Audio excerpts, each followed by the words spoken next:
You know what I noticed? Is that our intro isn't on here. We've been doing so much trenches stuff lately that our intro no longer exists. So welcome to Yards After the Catch, everybody. We can still play the music. We can have the music going in the background or something. Thanks to Rob Machado for putting that together. We'll make sure you get to hear it before we go. Um, it's been a busy day. We just gave $5,000 away to the Trenches champion. Um, it's actually a great way to end this week because just a week ago we were talking about something so traumatic and so tragic, and now this week Dinar is fine, but doing better. I won't say fine, but doing so much better, looking well to make a recovery, and we just gave away $5,000. It's a good week. Yeah, Hamlin's headed home, $5,000 to the champ, and you know what? I'm kind of excited. Playoffs are here. Everybody's already seated. Everybody already made you know their mistakes in the playoffs for fantasy, or none, and they ended up being the champ. So it's kind of like one of those couple weeks of I don't know what to do with myself because there's not going to be, the fantasy's kind of over for most people unless they're going some playoff type stuff. But I don't know, it's kind of fun. Well, let me do this. Let me run a ticker. I'm gonna make a ticker right here as we stand here. Uh, because what I want you guys to do, because what you just said is absolutely true. So many people um, feel like fantasy is over, and it doesn't have to be. Um, because the guys over at Elite Fantasy Sport, I'm sorry, Elite Fantasy Games, EFG.com, I'm gonna put it up here, are still playing. Mm-hmm. Fantastic pools, fantastic games going on every week. I'm gonna put this up here. Have you got that? Have you had the opportunity to play any of the games? I've played some. I've taken a lot of money home. Zero rake with those guys. Have you got an opportunity to do any of these ones? I haven't. I was very close a couple times, and I told them when we, months and months and months ago, I said, you know what? Um, the wife would probably play the Grammy one. They said they would probably do something like that. And I said, you know what? Mm-hmm. That's how it's not just football. They do fantasy across many aspects of the world. So it's actually they got a great name. They're doing great things over there. So I'm kind of excited about it. Yeah, and here's the fun part. I'm about to put this up. I'm gonna put this up right now.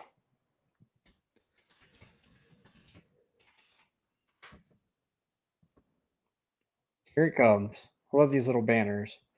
Uh, well, when they show up. There we go. Your fantasy football end does not have to end. Fix that in a second. Go to EFG to continue winning. Zero rake, ladies and gentlemen. Zero rake. Everybody puts in money. All that money goes back out to the people that play.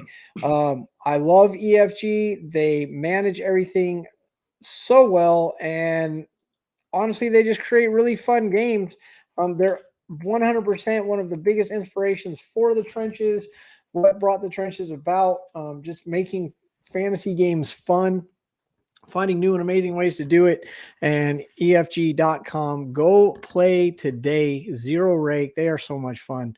Love those guys at Elite Fantasy Games. I'm just going to leave that up there because I can. Elite Fantasy Games, your fantasy season does not have to end. Amazing games. And like you said, it's not just football. They do racing contests. They do golf contests. They do contests with the Grammys and the Golden Globes. And we just did one pay-per-view. I did pretty well, and the rules changed. Not rules. There were sub contests with over the entire season. So you had the entire fantasy football season, and then every 2 weeks there was a new sub contest. So that everybody can win. Almost everybody walked out with some money. EFG.com, just fantastic organization and things going on over there. So go check them out. That's my talk on EFG.com. The regular season's over, bud. It's done. There's no more regular season football. We're going to get some amazing playoffs. I'm extremely excited. We'll talk about some of the playoff matchups in a second. But the regular season is done, and that actually brings us to one of my personal favorite times of the year, and that's when we get to talk about how everybody did in fantasy, not just ourselves, and we'll talk about that too, but like the players who finished at number 1 and who finished at number 2, etc. I love this part of the season. Yeah, because then you get to overthink it when you draft next season, and then Absolutely. they shit the bed, and then you're like, well, there goes my season. So overthink this now, overthink it in 6 months, and overthink it in draft day, and you'll really enjoy next season when they don't show up because they were number 1. Although I think Justin Jefferson will probably still show up, but that's neither here nor there. I'll be picking first in one league, and I will be taking Justin Jefferson. No secret there.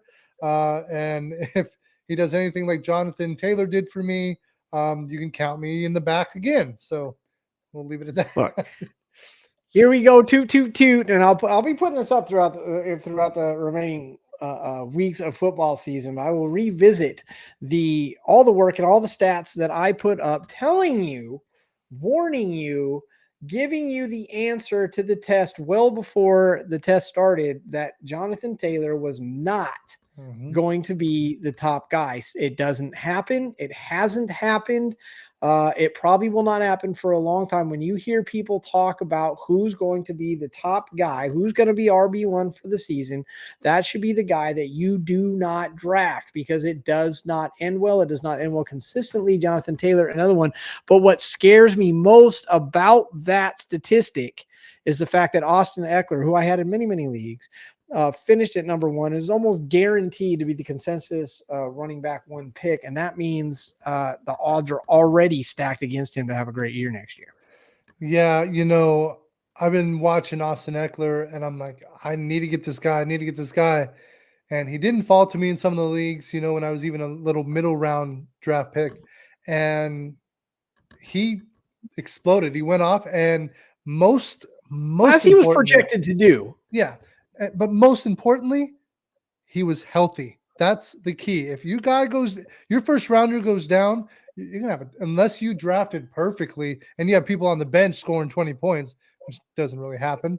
You got to have a healthy team, and look at any team that made the playoffs. Their team is mostly healthy. And the thing is, like, obviously it's healthy now, but it was healthy throughout the year as well, and that's what makes a difference. Here's the fun thing about Austin Ekeler. This is what makes him so interesting. Nowhere near close to the top in yards, not even close. Top 10. He might just eke out the top 10. Top 10. No. Yards, I think he's looking to be about 11 or 12 here. So in yardage for your running back, 1, 2, 3, 4, 5. Say, sorry about that, guys. 1, 2, 3, 4, 5, 6, 7, 8, 9, 10, 11, 12, 13, 14, 15, 16, RB 17 in yardage, RB1 overall by about 24 points here. Because in today's NFL, to be the top, you got to catch the football. And that's what Austin Ekeler does. Is what he does so well. 103 receptions, Roop. He caught 103 balls as a running back. That's a pretty good target share. When McCaffrey was number 1, he had over 100 as well, I believe. He would be tied at wide receiver 4. For receptions. That's where Ekeler sits. That's how many receptions he had. There's only 3 receivers in the entire NFL that had more receptions than him. 82 for Christian McCaffrey, which is still huge. But Christian McCaffrey was injured and lost some games. So. Yeah, you want kind of like when you go to draft and you're looking at a running back, you're not just looking for volume and not workhorse or not 2 workhorses in the backfield fighting over touches. You're looking for the guy who's the workhorse and the guy who's catching passes. Those are the number 1 running backs off the board, hands down. You can get yourself a wide receiver, sure, but you're both. Yeah, Eckler's born, and yeah, you can't. What you said? But Wide receiver McCaffrey's 4? even more so. Now look, McCaffrey did have more reception yards with less passes. McCaffrey had 21 less receptions, but had 16 more receiving yards. So that tells you what McCaffrey can do when given the chance. Yeah, well, McCaffrey also rushed for 1, passed for 1, caught 1 Yeah, threw one in the same in game. 1 game. So, which does not happen very often. So, you want to look for these players, but also, like I said earlier, health wise, if they stay healthy all season long, don't take a lot of big hits, those are the guys that normally end up on top. But we don't have any repeat. So, Eckler is not going to be the number 1 guy next year. Right. Exactly. So it could be Maybe. Christian McCaffrey if he can stay healthy. It could be the number 3 guy. Any guess on who that is? It's the guy nobody thought would be there except me. Henry? Josh Jacobs. Josh Jacobs. That's right. Henry's Josh like Jacobs. Not in. Admittedly, I didn't think Josh Jacobs was going to be number 3, but I said Josh Jacobs was going to be a good pick. I said take him. I said grab him. I did warn you that he might not be on the team. That was the word on the street, but clearly going to be on the team next year. Derek Carr probably will not, but Josh Jacobs will be there. RB3. Derrick Henry actually number 4. Yeah, and I still think Christian McCaffrey gets comeback player of the year, but the one guy who's given him the absolute most competition, and I wouldn't be mad if walked away with it, is sitting at RB5. Who's that, Roop?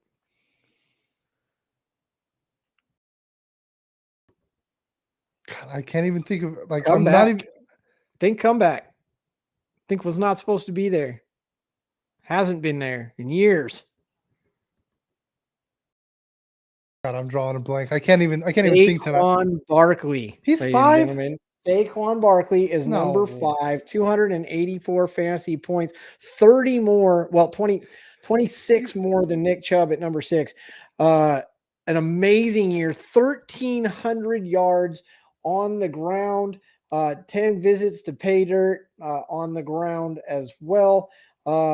284 half of those points are in like 3 games though. That's why he was like off my radar. Let me tell you about Saquon Barkley. I haven't even pulled it up yet, and I can tell you that Saquon Barkley had 15 points in all but 3 games. There are only 3 games all season that Saquon Barkley did not have 15 or more points in. The guy was a monster. Monster. And you know what? A lot of people weren't even taking him till like middle 2nd round. Yeah, maybe even 3rd round. I was worried about him. I took him in 1 league. I took him in my very last league. And I don't think I got anything. I don't think it paid off. But I did take him. And yeah, RB5. There you go. You know, and he won me my very first championship, him and McCaffrey, of course. And it's just like they win for you and then they get injured for a couple years and then they fall off the radar, you know, like Josh Jacobs. I couldn't even place him, but he's there. Like, you know, like that's the mistake I'm going to make in one of my drafts next year. No, not Josh Jacobs. He's not a big house name. He's not, but then he does something like this year. And the guy that I beat in the semifinal round had Josh Jacobs. Josh Jacobs didn't show up enough, and that's why I won. You had a great couple of games. I don't know how your opponent lost that. Congratulations to you, but I don't know how he lost that. Nick Chubb at number 6, very quietly, with 1,400 yards on the ground. The only person to have more, of course, Josh Jacobs is our rushing leader for the year. If you did not know, Josh Jacobs is the rushing leader. Nick Chubb at number 2, Derrick Henry at number 3. Barkley is number 4 for rushing leaders, rushing yards. But rounding out the top 10, Nick Chubb 6 overall. Tony Pollard at number 7. Surprise. Yeah, I didn't expect him to do that well. Aaron Jones at number 8. Ramondre Stevenson at number 9. I remember a little debate. I remember a little debate that 2 of us had one day. Ramondre Stevenson number 9, and we'll round out the top 10 with Dalvin Cook. Yeah, Ramondre Stevenson's a great pick. I had him as well. Aaron Jones was one of those guys that just I had him I had him in the 16-team league, and he just didn't show up enough for me. He was riding my bench most of the time. But the sideline scout showing up, showing some love, appreciate it. Absolutely stacked running back class coming in this year. Could see a lot of fantasy relevant rookies. Bijan Robinson from Texas. I'm wondering where he's going to end up. There's some names that are coming out. I'm like, who is really going to show up? Who can actually take? Because it's like you go to the NFL and everybody's the all-star. Everybody's bigger. Everybody's faster. Everybody's stronger. So some of these guys won't pay off. Some of them won't make it. That's right. And this is the thing is like Walker on Seattle. He was one of those mid-season pickups that saved some people's seasons, or at least got them a couple extra wins. Had a great season. Yeah. So you gotta some of these rookies you have to watch. And if you don't do your homework, that's my favorite thing. Some of these are, zero RB. That's fine. Kenneth Walker is going to be a great, fourth, fifth round pick. If he goes RB 19, I think some people will shoot a little early. He was still RB 19, but not a bad finish for a guy just being asked to step in. Najee Harris actually beat him at RB 14, which is very, very surprising to me. But was yeah, it because he got like 14 catches, or because he had one good game recently? 40 receptions, three receiving touchdowns probably helped. That's pretty good for a back these days. But Aaron Jones had 5 receiving touchdowns, and that definitely helped. Christian McCaffrey, of course, with the 4. Austin Eckler also with 5. So you see those guys again. They, like you said, you talk about who had the most receiving touchdowns. It wasn't Eckler. It's going to blow your mind.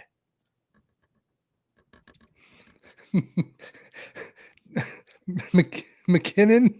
You are absolutely correct, sir. It is 100% Jared really? McKinnon. I was throwing another 8 receiving touchdowns, 3 more than Eckler and Jones.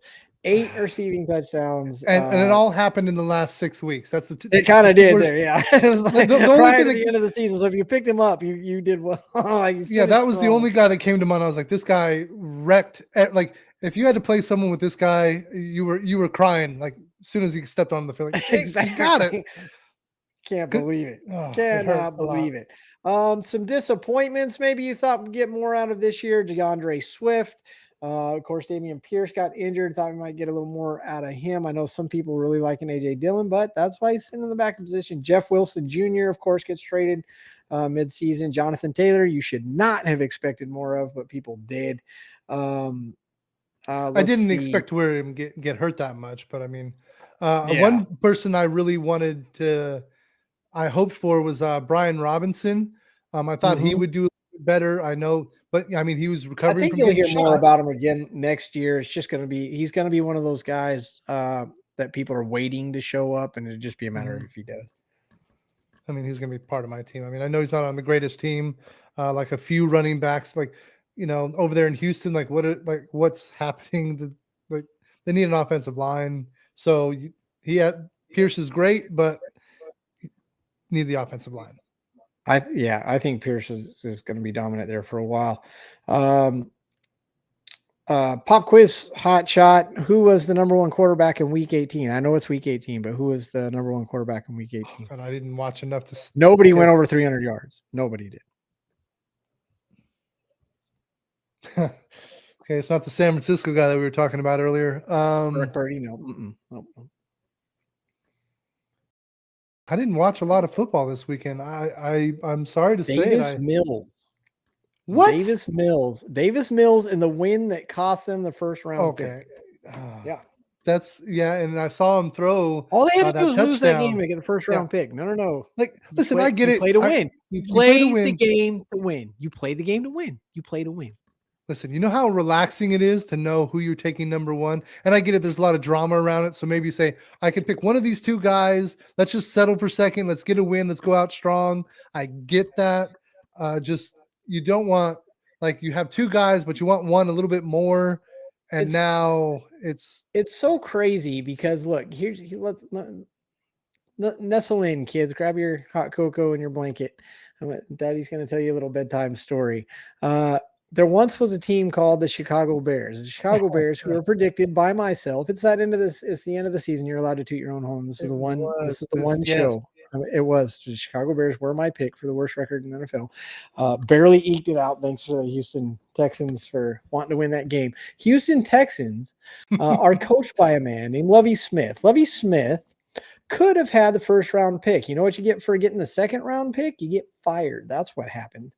You get fired for not for winning a game as a coach, which is what you're supposed to do, unless you're up for the first round pick. Then if you win the game, you get fired. Lovie Smith, storied and fabled coach of which NFL team? The Chicago Bears, who finished last and got that first round pick. So who do they Chicago take? gets first pick. Houston will get the second. Does it really make a difference? Joe Burrow was picked QB2. That's what he was projected to be, and we see where that happens. So maybe not such a bad thing. But we know the Bears aren't taking a quarterback. They are not taking a quarterback. We'll get to that in a second. So that actually helps. I'm not sure that Justin Fields is a quarterback in the future, but wait till you hear these numbers. These numbers are just stupid. They're dumb. They're amazing is what they are. Amazingly lopsided. Travis Kelce, of course, is your tight end one. You have a 50-50 shot at tight end two.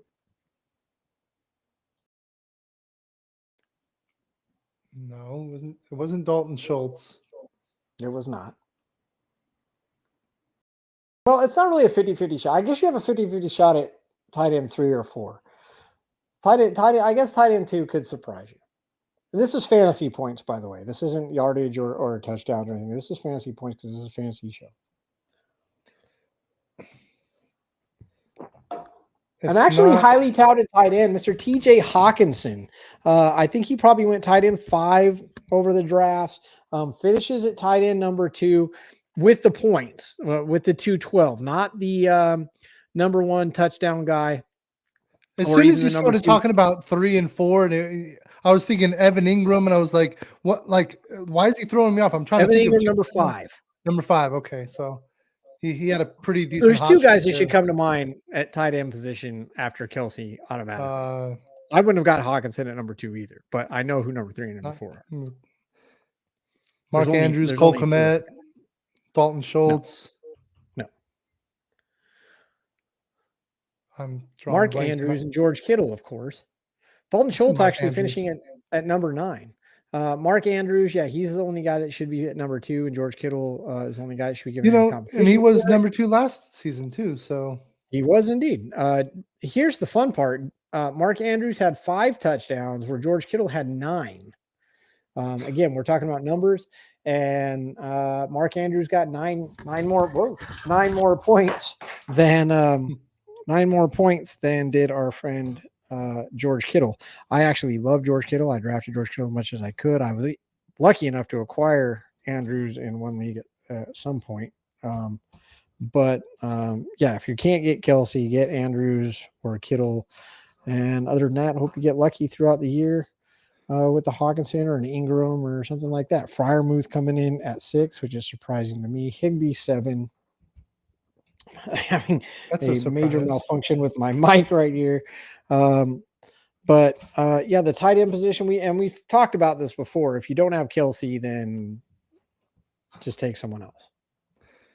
Yeah, that's true. But see, Mark Andrews had trouble throughout the season, and he had an injury. Yeah, and Lamar Jackson, struggling as well, and injuries. Like Lamar Jackson started out crazy hot. Like there was a team in my league. He had Mark Andrews and Hurts, I think, and they were just dominant. And then all of a sudden, people are dropping like flies. And when that happens and injuries start catching up, that's not a good look. It really frustrates you as a manager. I found out I'm actually a terrible manager, by the way, because I love me some bench points. Bench points are my favorite. So I hope you just stay leaned over, and there it is. My mic has decided that it does not want to secure it anymore, and so we're just gonna hold it like this. Is how we're doing. It's Vegas now. and this is how we're doing it. Is this going to be a ballad? I hope it's a ballad. It might be a duet. But yeah, Kelsey easily finishing number one, not even close. 1,300 yards, number two, 898. 12 touchdowns, number two would be Kittle with 9 in the touchdown department. I mean, Kelsey's just an entirely different animal. Almost 100 yards, almost 100 fantasy points more than Hawkinson. He's a beast. He's a man child, and you should have him in your team. I'm in a keeper league, and both Andrews and Kelsey were keepers, and I'm sure Kelsey is going to be a keeper again. Yeah, no, that 100% until he like breaks something or gets something cut off, he's definitely in. Kickers, if you play him, Brett Maher finishing at number 1, Daniel Carlson, who I rode all year long, at number 2, Justin Tucker, the highest paid kicker in the league, at number 3, 1 point behind 2 actually, Jason Myers and Graham Gano. I have to mention Eddie Pinheiro with Carolina because he's tied with Graham Gano. So was Nick Folk, and so was Tyler Bass. 4-way tie at 141 between Tyler Bass, Nick Folk, Eddie Pinheiro, and Graham Gano. Just showing you that kickers can be valuable points-wise, but you can always find a kicker. Yeah, I mean, unless there's like you said, 3-kicker league, that changes things, but well, yeah, that was thank you, Elite Fantasy Games. Go check them out, www.elitefantasygames.com. 3 kickers in the league. It was a lot of fun. What do we have? We had 12 teams, I think. 12 teams, 3 kickers. Do the math. Yeah, it's not going to work out. I mean, you almost you just go ahead and take those kickers a little early, and somebody got their roster wiped every single week until everybody had their roster wiped at least once. God, yeah, terrible. It was fun. It was a fun one. Top defense. You'll appreciate this. Who's the top defense Patriots. in the league group? Patriots. Straight. I wonder, again, it brings to mind a debate I saw. Oh, come on. That was for the next week, not for the entire season. Man, it was weird. Oh, yeah, that's right. You picked a defense that was already top 10 defense. Yeah, already a top defense, correct. You can't take players. Still under-owned. My picks were Justin Jefferson, Justin Jefferson, Devontae Adams, Patrick Mahomes. Yeah, you can't take number 1 defenses when you're trying to debate. That doesn't count. And we're trying to do pickup players. I don't want to hear it. Look, I call them as I see them. Dallas Cowboys at number 2. Yep, I had them number 1. The New England Patriots. It's funny how the defenses go. There's almost a 20-point jump between. So number 1 was New England, dropped 20 points to Dallas Cowboys, dropped 20 points to the Eagles, who are tied with the San Francisco 49ers, Buffalo Bills. But let's look at what all that comes down to. The Patriots did not make the playoffs, but the Cowboys are in the playoffs. The Eagles are in the playoffs. The Niners are in the playoffs. The Bills are in the playoffs. I believe the Ravens are in the playoffs. The Jags are in the playoffs. Yep. Packers just missed it. And then we skip over the Jets. Seattle's in the playoffs. Kansas City's in the playoffs. So, offense wins games, defense wins championships.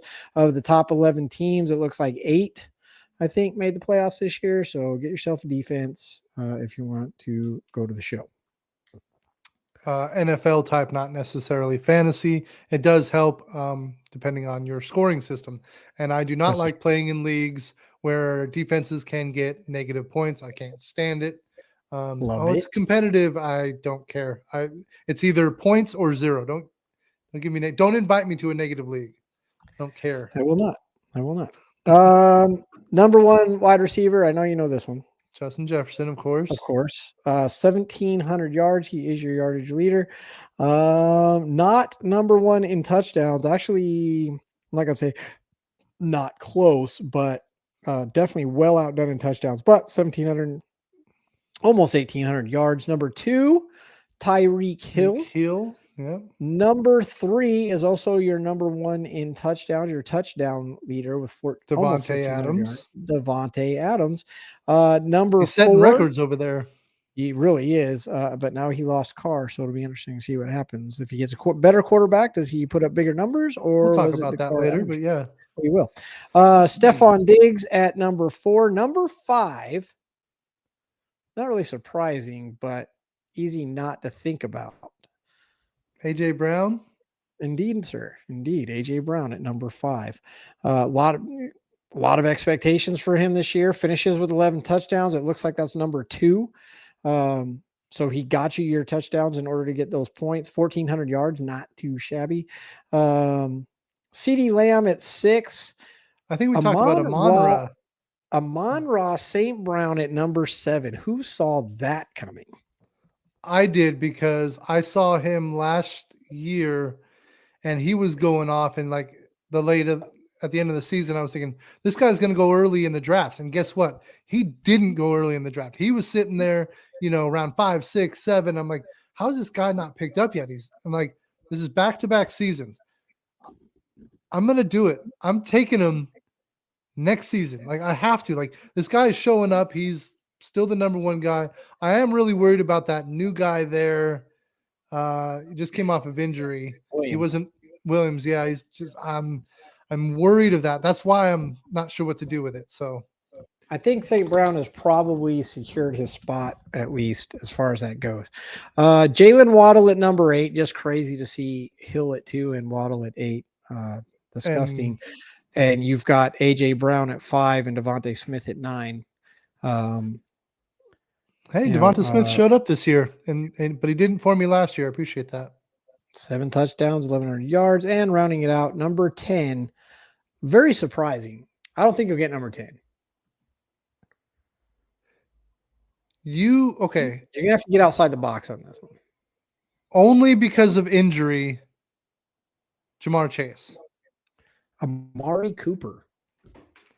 Amari Cooper finishes at number 10. I'll go a little deeper with receivers. 11 is Mike Evans, Tyler Lockett at 12, T. Higgins at 13. If you can believe that, it's because of the Mike injury. Evans was probably like not top 20 till like a week or two ago. Yeah. He got like 3 touchdowns. He's only got 16 touchdowns on the year, but he's got 1,100 yards. So put up. Yeah, he got like 200 something that game. So yeah, that's right. T. Higgins at 13 because of that injury you talked about. Christian Kirk at 14. That one's super surprising to me. What is not surprising. That was my late round pick. I had him in one league. I was able to snag him up. Somebody else was paying attention when I was talking about him. Christian Kirk is the guy. I was very anti-Kirk. I was not. I said he's going over there. He's gonna play for the Jaguars. He's gonna be the number 1 guy. Oh, like if you're looking for a guy, go for the number 1 guy on the team. And that was him. No, I mean, I hear you, but I just did not a see late that. round. He's like an 8th, 9th round pick, number 1 wide receiver on the team. Like it's like getting Amon-Ra St. Brown in the 7th round. Well, I thought that's what you were going to get. I thought you were going to get an 8th, 9th round performance, but finishes a wide receiver 14. Ja'Marr Chase at 15, DK Metcalf at 16. I only mentioned it because Lockett is also sitting there at 11. But Ja'Marr Chase 15. We know he had the injury. Fantastic performance when he was able to play. Let's see, all double-digit scores, a couple 30-point games, a couple 29-point games. The only game he didn't, of course, is the Buffalo game that essentially didn't happen. So all double-digit scores. The lowest I see here, I do see an 11. I see a couple 12s, but yeah, a majority of times well into the 20s. Ja'Marr Chase, no big surprise. I think the big surprise is that he only finished at 15. I think that was probably the surprise there. Yeah. Well, he should have been higher, but of course, injuries and games canceled. Remember, he didn't play a full game. So a couple, another 80 or so yards roughly is probably what he could have done, safe floor. Yeah. Kind of surprises. Cortland Sutton at 45. Keenan Allen at 48. We know he battled a lot of injuries. I'll get me started with Los Angeles Chargers wide receivers. I had a piece of that, Williams or him, in every league. I had both. Yeah, it hurt my seasons for sure. It actually got me a championship, but it was because of how I played during the injuries. And I didn't really like the way I got the championship, but we can talk about that later. I'm ready to talk about that. Deebo Samuel at 35. Would have thought he finished. He had some injuries. DeAndre Hopkins at 41. Pickens actually is at 43. I would have thought he'd be a little higher. Obviously, a lot of tension on him this year, but he finishes at 43. Daubs finishes at 66. Started off hot and then disappeared. Daubs, however you want to call it. Chase Claypool, people trying to justify that trade, finishes at 70.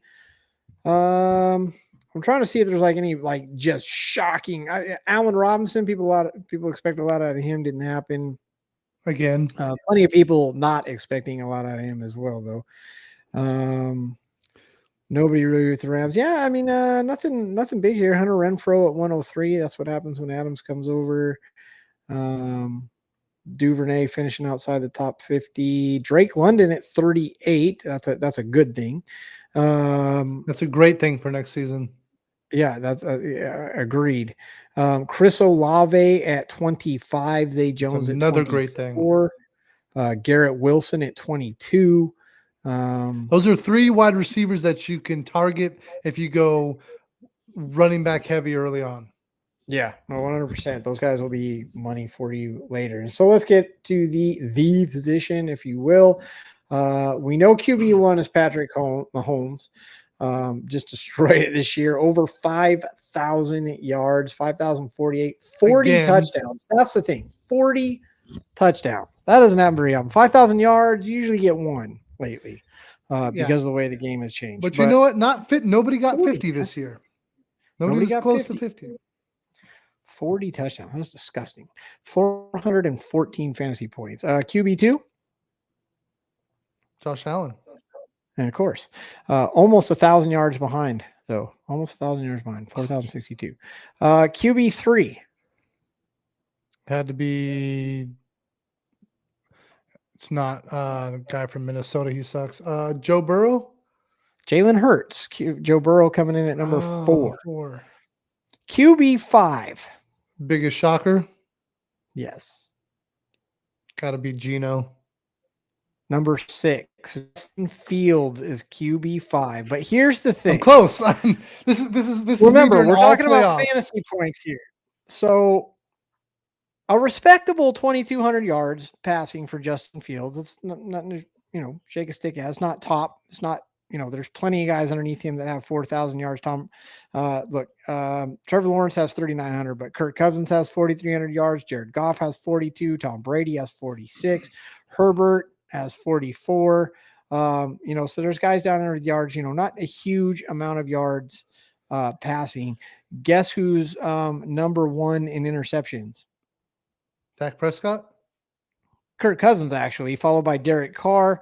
Dak Prescott is number 3. Josh Allen, your QB2. We talked about this at the beginning of the season about interceptions not being such a benchmark. Yeah, that's the thing, though. Like Josh Allen, doesn't matter. He can throw 2-3 interceptions and still get you a 25, 30-point game. And I believe a couple years ago, Ben Roethlisberger said, "Look, I threw the ball 50 times. What do you expect? I'm going to get a couple interceptions." So like he shut down the everybody was like, "Hey, listen, you can't throw 100 passes and not get an interception." 542 attempts for Josh Allen. 542. Yeah, only a couple people ahead of that. Burrow's got 568. Patrick has 622. Justin Fields sitting behind. I'm just going to count it. 1, 2, 3, 4, 5, 6, 7, 8, 9. 9th in interceptions, but he's got names like Joe Burrow ahead of him. He's got Patrick Mahomes ahead of him. He's got Josh Allen ahead of him, Dak Prescott ahead of him, and Kirk Cousins ahead of him. So again, interceptions not meaning as much anymore. But here's the fun part.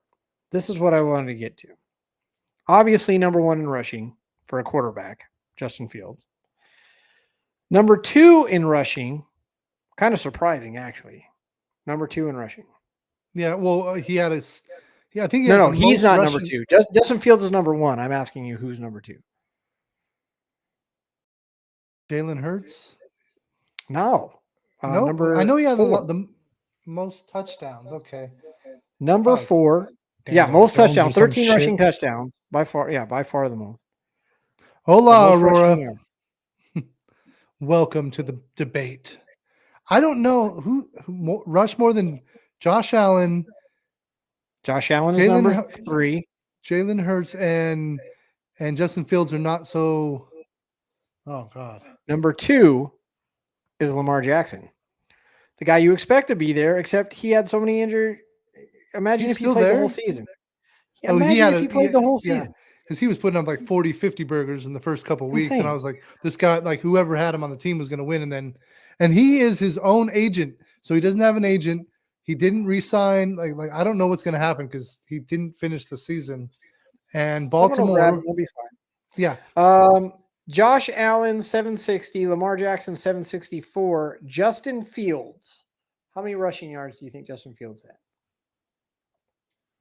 no clue. I'm gonna have to go look. I'm gonna go look a stat somewhere. Oh, come on. Let's see. Yeah, let's update Justin. You can't cheat. Oh, well, it has to be over 1,000, right? 1143. Good enough for 1, 2, 3, 4, 5 RB6. Good enough for RB6 at quarterback. He might hurt you some weeks, but he's going to win you some games too. To put that in perspective, number 2, Lamar Jackson, I can't even way down. like well outside the top. Nailed it, 30 or at we the don't know where he's going either. I don't know. It's probably It's going to fall outside to the top coach. 30 in rushing, but Fields would have finished RB6. Obviously, he finishes RB1, but like you said, Jalen Hurts, 13 rushing touchdowns, disgusting. Yeah. No, that's a pretty good nasty. timeshare. Yeah, that's going to win you some games. RB1 had 15. Jalen Hurts would have tied with Eckler and Derrick Henry for RB2 in touchdowns. 3-way tie. Jalen Hurts, Austin Eckler, Derrick Henry. This is the league that we live in. We got quarterbacks finishing at RB6. We got running backs finishing at RB2, I'm sorry, for touchdowns. We got running backs finishing at the tops for wide receivers. It's what's going on? There's just offense any way you can get it. I know it's happening, and I say it to myself quietly every year. I'm going to wait on a quarterback. I am going to wait on a tight end next year. I don't care. I'm going to take a late rounder and just stream those all If I'm not season getting long. Kelsey, if I don't have that 10th pick, that 11th, 12th pick, something like that, if I'm not going around the horn, yeah. If I can get him with the last pick in the second round, I'll take Kelsey. But before that, I can't find it in myself. I didn't see many people in the finals with Kelsey. So tells me something. That's true. It's great to get you a couple wins here and there, but Kelsey's not going to win your league for you. So here's the thing with the quarterbacks, right? That the usual suspects at the top that we knew were going to be there: Patrick Mahomes, Josh Allen, Jalen Hurts. Jalen Hurts may have slipped a little bit. He didn't go QB3, but he probably went QB5, 6, something like that. Joe Burrow at number 4, he probably went kind of early, and then it goes off the rails. And that's what you're talking about waiting on a QB. Yeah, we talked about number 5, Justin Fields, number 6, Geno Smith. Lie to me and tell me you saw that coming. Daniel Jones at 7, Trevor Lawrence at 8, Kirk Cousins at 9. We knew he'd be top 10. Yeah. Kirk Cousins is your safe floor, safe ceiling. Yeah. Jared Goff at number 10, Tom Brady at 11. I took him too early. A lot of people did. Justin Herbert at 12, disappointing. A lot of people taking him in the top 5. Lamar Jackson, Aaron Rodgers, and Tua. Tua, unfortunately, getting hurt, would have finished much higher, I think. Obviously, the big disappointments, I will throw Herbert in with that disappointments. I'll throw Lamar Jackson in with the disappointments. Aaron Rodgers at 14. I had Herbert on like 3 or 4 teams this year. So yeah, you know where I finished. You should expect him to finish like top 10 at least. And you know what? He still had really good yards, just not the touchdowns. Number 1 touchdowns in the league, Adams. Number 1 in rushing yards, Jacobs. Number 16 in quarterbacks, Derek Carr. I don't know how it's possible, but there you go. Derek Carr outside even the top 15. Russell Wilson, of course, a huge disappointment at 17. I told everybody at the beginning, I will say it again next year. I will say it every year. You get your bag. You will not perform. You will not put up the numbers. Nobody got a bigger bag than Kyler Murray. Finishes at QB 18. And they just fired their coach. Yeah. Prescott finishes at 20. I know people expecting a lot more out of him. And then really no real big surprise. I think people probably thought a little more out of Tannehill than 26. But I mean, other than that, you got guys you're just kind of rolling the dice on. I think I got Dak like 5th or 6th round at the end of it. And I'm like, oh, you guys are going to hand him to me? I was like, I guess I'll take one right here. I mean, sure. It's not a bad spot, not great, but he didn't perform like a 5th rounder would be. So for me, the top disappointment had to be Jameis Winston. I had a lot of stock in him. I thought he was going to have a really, really great year. Obviously, he didn't play most of it. And then when he was able to play, they wouldn't put him in. So Jameis Winston, once again, up in question, kind of the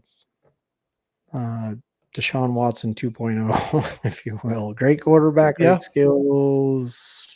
I had him both on one team. That was fun too. Oh, well, there you go. Yeah, it's not pretty. Sometimes it happens. It's fine. You win some, you lose some, like we heard. It just happens. So let's talk about win some, lose some. See, you said you got a championship and you also got last place.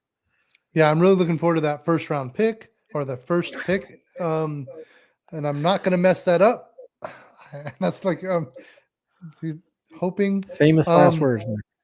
I have 2 really good and bad things to say. I don't know how you want to place them.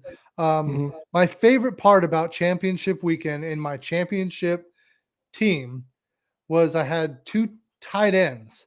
And I was like, well, I got to roll with Cole Kmet. The last time they played Detroit, what happened? Him and Justin Fields went off. What did I do? I put him and Justin Fields in. Let's go.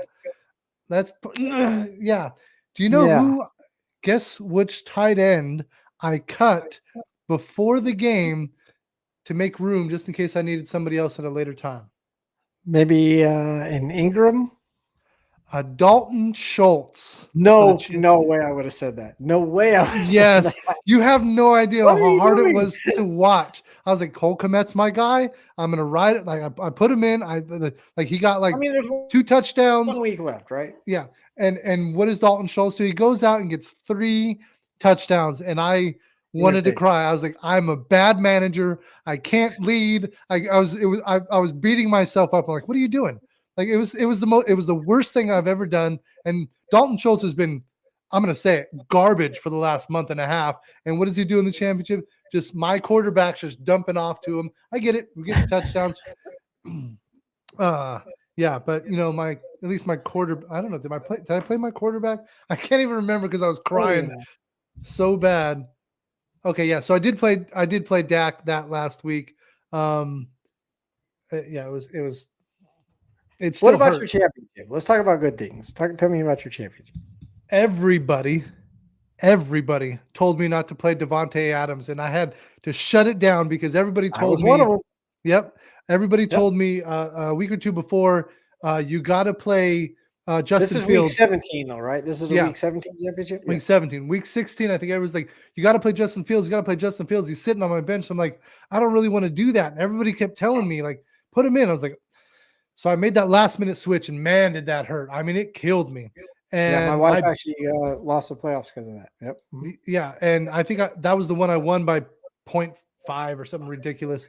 And so this time I'm like, nobody was like, hey, don't play Davante Adams. It wasn't just you. It was things that I was reading, like, oh, like Derek Carr's not there. And I'm like, I can't sit my stud again. I can't do it. And I put him in and he got like 37 points. I don't know. Like just tossing him the ball. And I'm like, you know how I would have lost and I would have been crying for at least probably through this show into next weekend if I left Davante Adams on the bench. And I'm glad I didn't. Even if he got 10 points, I'm like, yeah, well, what do you expect?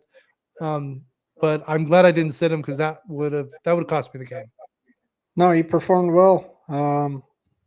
Unknowingly, I did not see it. And what happened was you had, and we talked about this on Trinity, you had Stidham come in, no tape, and he was able to eat up the defense. And normally when the quarterback come in, we talk about this. I talk about this all the time. When you get a new quarterback, pick up the second guy. So you'd want to head a Renfro in this chance. And Renfro caught a couple balls, but Stidham was actually smart enough to know throw it to the best guy on the field, and he threw the hell out of that ball to Adams, and it paid off. And Adams, I think, caught it probably one or 34 two of them point. that were like ESPN ready, like Greatest greatest 11, catches of all. 11 targets, 7 receptions, 153 yards, and 2 touchdowns, 34 points. Finished at wide receiver 2. Just a fantastic week that a lot of us didn't see coming. You, young man, had the foresight, and you pull yourself a championship out of it. Yeah, I've sat studs before, and it's paid off 0 times. So when I sit them, they score, and when I play them, they score. I just, Justin Fields should have done better, but you can't.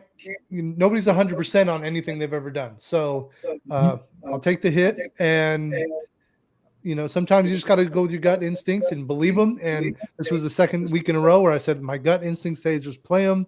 If I'm wrong, I'm wrong, and then I could just sit back and say I should have listened. But this time I can say I saved myself, and you did. I got lucky. Like listen, you can't get a career game or a season high in the championship and be like, oh, I knew that. I didn't know that. Like I expected 80 yards, maybe a touchdown, 5 catches, something like that. Maybe like that would have been like, okay, that was safe. But he outperformed for sure, 100%. Well, I definitely had a couple I had a last place, had a not great finish. I think 9th or something like that. I think did you win? Did you end up winning the toilet bowl? I did not, because Joe Mixon didn't play that week. I won by default. So technically I didn't win the toilet trophy, but I'm technically still last place because the toilet trophy is just a trophy. Sure. But yeah, that guy won last year, and he was last this year, and he's still coming back next year. So I came in a second place finish. Yeah, it was okay. I took some money home, so I'm not mad about that. I think I pretty much covered this year with that win. That was actually the Elite Fantasy Games where you had sub contests during the season. So I won quite a few of the I won quite a few of the sub contests, especially at the end. But can't finish second overall. It's funny because one of the contests, all the sub contests go over 2 weeks, and so I was head to head with the first place guy for the team sub contest, and I actually won that. I barely eked it out. I didn't think I was going to win it, but I did. So I won the contest between me and him heads up, but he was first place for the league. So I finished second place in the league. Kind of confusing, but that's what Elite Fantasy Games does. They provide opportunities for everybody to win. And so I win the head-to-head with the first place guy, but he wins first place overall. So I finished second overall. I'm not mad about that. The championship I took down, little controversial, not the way you want to win it. It involved the Week 17 tragedy. And of course, that game got canceled. And because that game got canceled, commissioners are kind of forced to make a decision. What are you going to do? You involve Week 18 points. I saw one league that's actually involving the playoff points because both those teams were in the playoffs. So they decided to scrap Week 18. They're taking the points out of Week 19, if you will, first round of the playoffs because both those teams are in. A lot of different scenarios you could do. I offered a co-championship. He didn't. That my competitor did not want to do a co-championship, thought that we should do the Week 18 points. I am also the commissioner in that league, which made it very hard to come to a decision because I'm in the championships and the decision I make is going to affect both the teams. Fortunately, I consider myself I really sat back and took an unbiased look. I kind of checked it with the rest of the league. Everybody agreed with me that I was unbiased. Again, I don't say that to toot my own horn, but what had happened is the platform we were playing on with Yahoo decided that since the game didn't happen and wasn't going to happen, that those players were going to get 0 points. And being that we had played by the platform rules all year, as a commissioner, I said we will stick to the platform rules and what the platform says. The platform said that the players from that game were going to get 0 points. Unfortunately, my opponent had a couple of those players. Even if we had done the week 18 points, I still would have won by like I think it was like 1.15 points or something like that. Okay. So that felt a little better, at least, that I would have won had we done that. My opponent was not happy I believe that. Yeah. that we went with and then understandably, I would not have been happy if I'd been on the other side of it either. But my opponent did put it out on a lot of social media, put it out, obviously, voices dissatisfaction within the chat. And I did feel better. A lot of people said the same thing. Hey, look, if you go with the platform rules and the platform says you lost, then you lost. It's like not a big deal. I understand my opponent's frustration. I definitely would have been frustrated myself. I like to think I would have handled it a little better, and that's nothing against my opponent because everybody handles their emotions differently. But anyway, that was the championship I won. Not the way I want to win it, but it is a win, and so I can say I won the championship. And I can say I won it fair. I can say I won it by the rules. I just won it due to an unfortunate incident. And I do want to touch on that. And for a lot of commissioners, I think. Yeah, I think you did the right thing because a buddy of mine, we're heading into the championship, and I had been joking with them all season. I'm like, listen, Josh Allen's going to destroy me. Can we just split it and just call it? And he's like, ha ha ha. We're joking. Like, yeah, I wouldn't mind. Yeah, I wouldn't mind. We never came down to like, yeah, we'll split it and just call it, and we'll put whoever wins on the trophy. And then the injury happened, and I was like, what do I do? I'm the commissioner. I have to make a call, but I'm in the championship, and what I say may change the outcome. And I was like, dude, I don't know what to do. I've checked a lot of different sources and what they're doing and how it's going to do. Is like, how do you feel?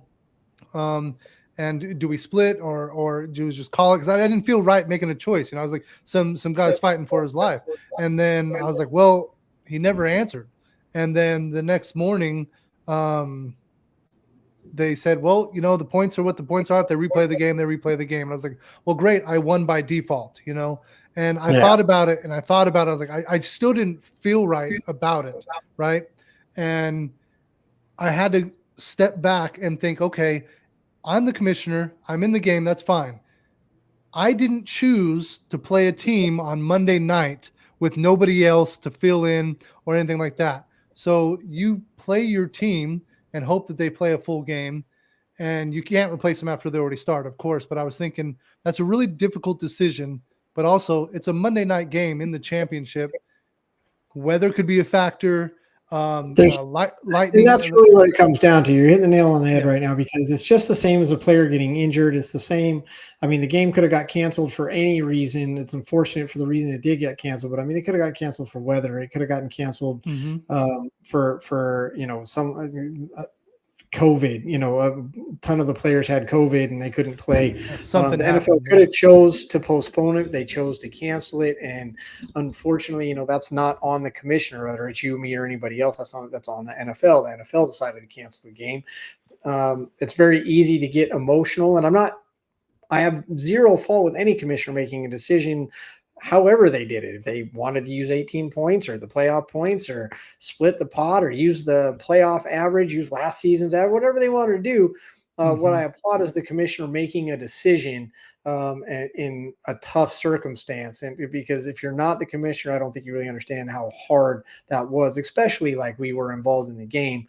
But for ours, I felt like the best move was to go with the league rules, and the league decided that those players got the points that they got, which in this case was 0 because the game didn't happen. What my favorite that my opponent had those players and wasn't playing someone else. But again, it could have been either of us. It could have been any player, and it could have, a player can get 0 points for so many reasons. Yeah. Pull a hammy, warm-ups, and don't check your lineup. My favorite part about the championship is not only Josh Allen only scoring like 3 points, but I sent that guy 6, 7, 8 trades trying to get Josh Allen throughout the year, giving him Dalton Schultz and Dak Prescott. No joke, I would have got slaughtered.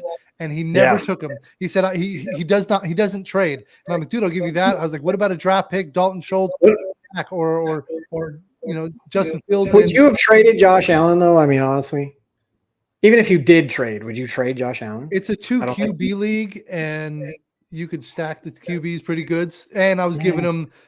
He didn't have a tight end, and I was going to offer a draft pick. I was like, what can I give you? He just never responded. He's like, yeah, I just don't trade. And I'm like, okay.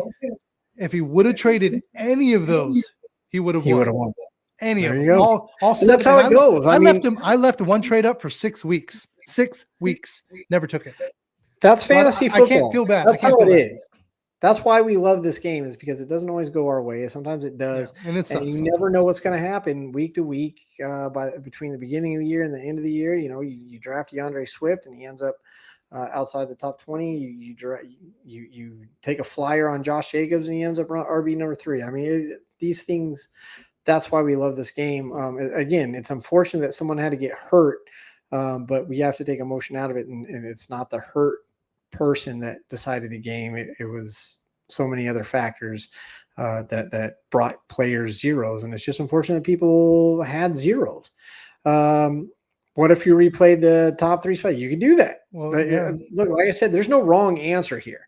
A commissioner just has to make a choice and a decision, and once that decision's made, that's what all the players have to go with. That's why they're the commissioner. If you don't like it, don't play again next year. If you don't like the outcome, honestly, I say come back and take another run at it. But and win, and then rub it in some faces, talk some trash. Great question, Caleb. The funny thing about that is a lot of the leagues that I saw, the people in the championship were not the top scores for that week. Like I saw 2 or 3 people above them just like coming out of nowhere. The teams that are already out of the playoffs probably didn't even check their lineups. Their team scoring like 175 points. I'm like, are you kidding me? Like, our number 1 guy has finished number 1 the last 5 years. And he's never won the championship because it doesn't finish in the playoffs. It's so heartbreaking for him. He was one of the guys. Honestly, everybody, I felt so much love as a commissioner. Everybody in the league had my back except the one guy who lost. And again, I hold no ill will against him. I understand his frustration. I would have been frustrated as well. Even if I didn't handle it the same way, I definitely would have felt the same way that he felt. So again, no ill will to him at all, but it was nice to see everybody in the league kind of understand. I think he will too, once his emotions have time to cool off a little bit. Yeah. I mean, it sucks to be so close and get second. I mean, it really does. I've been there.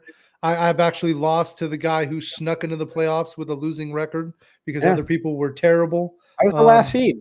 I was the second seed all year. I eked in. I lost a couple of key games at the end. I was the last seed in the playoffs, and I end up winning the championship under these circumstances. But it's still, that's the way it plays out.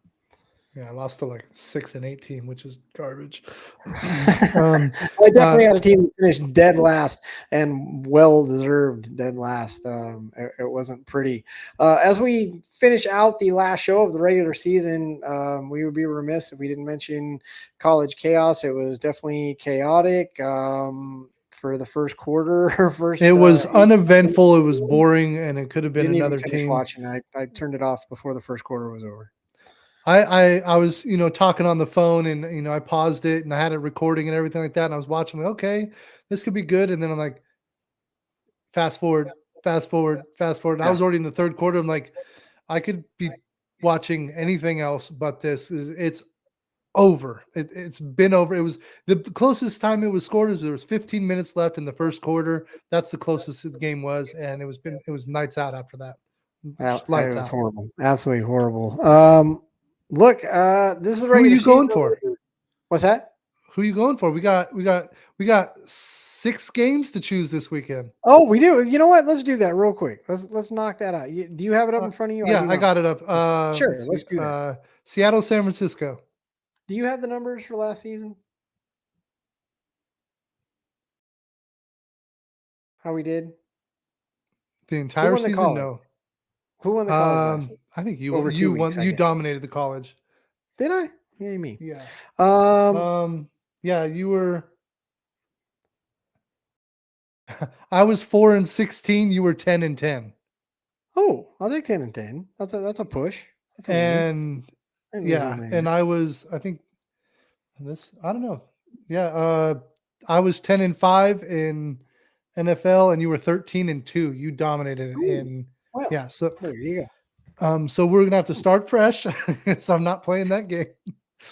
It's So the playoffs. It's a whole new it's the season. playoffs. So yeah. So Brand new Seattle, season. San Francisco.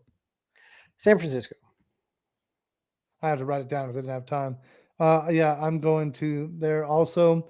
We got the Chargers at Jacksonville. I think that's the game of the week. I think that's the one that could go either way. They are playing in Jacksonville, if I'm not mistaken. Yes. I'm going to take Doug Peterson. I'm taking the pedigree. I'm actually going to take Jacksonville Jacksonville. against my best judgment. Again, I had Allen, Eckler, and Williams all on the same team, the championship team. They definitely won me some games together. You went to triple stack? I think it's going to be a great game. That's the game I want to Okay. watch all week. Okay. I'm actually going to take the Chargers. There we go. Miami at Buffalo. I will take Buffalo. Yeah, I'm going to go Buffalo. Also, They're on a literal mission right now. I will take Buffalo. New York Giants at Minnesota. That's another good one. I'll tell you first, Minnesota. The thing is I'm a very defensive guy. Neither of these have like fantastic defense, but the Giants clearly have a much better defense. Saying that Minnesota's offense is absolutely ridiculous, obviously with wide receiver one. I'm gonna get. God, I hate. Yeah, they're gonna. If Jefferson, where is it at? 2.5, where's it at? It's in Minnesota. Okay, I'll take Minnesota because of that. And yeah, I was about to take the Giants, but I will take Minnesota. Yeah, at home, and they're not really. They're quietly in the playoffs. Baltimore at Cincinnati. Cincinnati. They beat them before. They'll beat them again. Cincinnati, 100%. Yeah, I'm going Cincinnati. Cincinnati, I don't think they're going to slow down at all. And, of course, Dallas at Tampa Bay. Fun fact, Brady has never lost to Dallas in his entire career. He's 7-0 against Dallas. Dallas fans tell me they are going to lose. I just don't believe in – normally I would say never bet against the GOAT. Honestly, if I was betting money, I probably wouldn't. But I'm going to take Dallas. I think also taking Dallas. Yeah, I just think Brady and that team is just haven't really been the cohesive unit that they, everybody hopes for. I hate going against Brady in December, in the playoffs in January. I'm not about that life. Surprised to lose that one. Yeah, this is almost a coin flip for me. It just okay.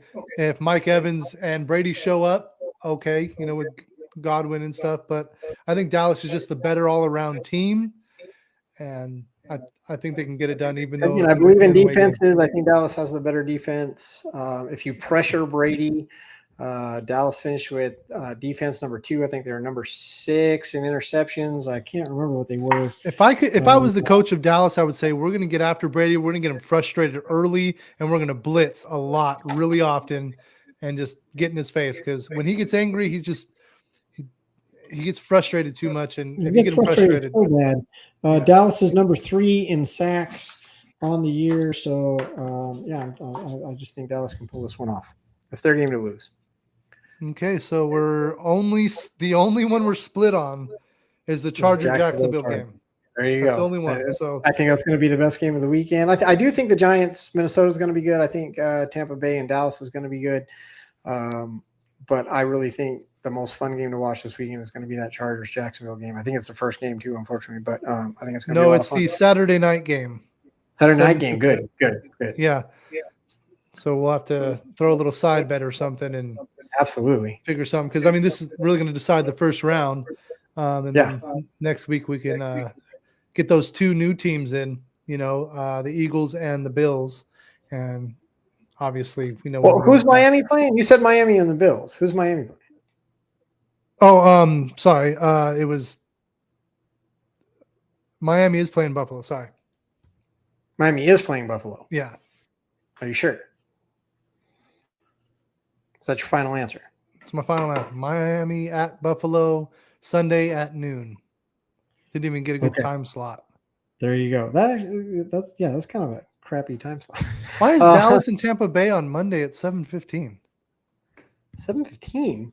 Did I? Who puts these times in? Are you looking at Yahoo? Because a lot of times they use specific times. Very specific. Not specific, Pacific, because in the ocean. In West Pacific. Coast. I always switch them on purpose. It drives people nuts. I love it. Yeah. Specifically, what are you talking about? Or pacifically, I like to say. Pacifically, I'm talking about the Pacific Ocean. Outside. What are you pacifically saying? I don't understand why they're on Monday. I'm specifically saying thank you everybody for joining Yards After the Catch this week. We will see you guys next week because as long as football's on, we will be here. We'll keep going as long as you guys want us to. I'm looking forward to the draft day show later on this season. But it has been an amazing season. I love the fact that we gave away $5,000 tonight. And I love what we do, even if we just do it ourselves. I love everybody that stopped by. Thank you so much to everybody who does stop by and throws a little something in the comments. We appreciate each and every one of you. Roop, wrap up the regular season for us. Hey, Caleb, thanks for stopping by. Aurora, the Sideline Scout stopped by as well. I appreciate all the love. If you won your championship, made a little cash, or you don't do cash, I get it. Talk a little trash. Maybe make somebody stand outside with a sign, say they suck at fantasy football, something, doesn't matter. I hope you had a fun and fantastic season. It's the playoffs now. Hopefully we get some wonderful games like we did last season. Really looking forward to it. But I had a great time, and we're going to be here a couple more weeks guessing maybe who's going to win. Find out next week because everybody's going to be a part of it. Chris, take us home because it's time to go to bed because I don't have to check my lineup. Boom. You do not have to be done with your fantasy season. Go to EFG.com. Go play some of their amazing games and keep your fantasy luck rolling. Keep fantasy football on everybody. It's so much fun. We appreciate every one of you. Be safe out there. We will see you guys next week. We'll be here. Will you? We hope so. We'll see you guys next time. Take it easy.